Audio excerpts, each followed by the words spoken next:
He's been doing that. He's been leading. It's exactly the opposite of what we've been seeing from Trump, who's been trying to incite violence. I think his visit has one purpose and one purpose only, and that is to agitate things and to make things worse. He wants to generate heat, and he's stoking violence in our cities. This president long ago forfeited any moral leadership in this country.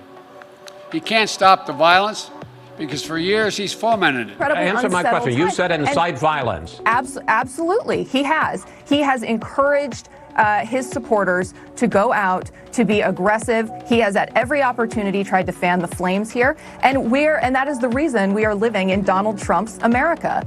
The president is willfully fanning the flames of this violence. And the president is only motivated by one thing: what's in it for him. And he sees this violence and his ability to agitate more of it as useful to his campaign. His failure to call on his own supporters to stop acting as an armed militia in this country shows how weak he is. You know what also happened in Portland, too? You saw a parade of Trump supporters actually actively shooting paintballs at peaceful protesters. And the president, in my opinion, encourages that. It's you who have created the hate and the division.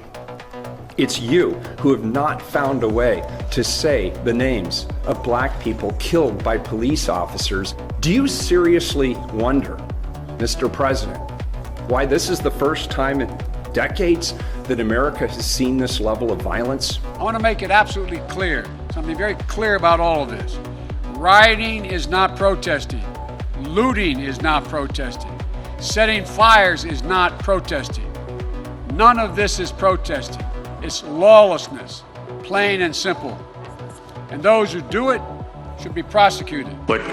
What makes me concerned for the country is this is the first time in my memory that the leaders of one of our great two political parties, the Democratic Party, are not coming out and condemning mob violence and the attack on federal courts. There's violence across the whole country. Do you disavow the violence from Antifa? That's happening in Portland right now? That's a myth that's being spread only in Washington, D.C. About Antifa in Portland? Yes. I want to be clear in how I characterize this. This is mostly a protest. It is not, generally speaking, unruly, but fires have been started. Pepper spray and rubber bullets are used on peaceful protesters for a photo op.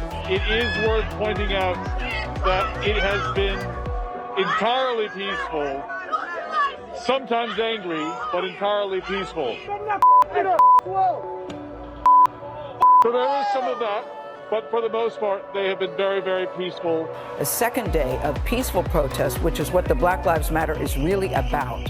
A peaceful protest gave way to clashes overnight. We did see peaceful protesters earlier in the evening yesterday. In this democracy, the commander-in-chief does not use the men and women of our military who are willing to risk everything to protect our nation as political props to deploy against peaceful protesters on our own soil. The Fed's tear gassing peaceful protesters. We've also seen peaceful protesters being attacked in multiple cities.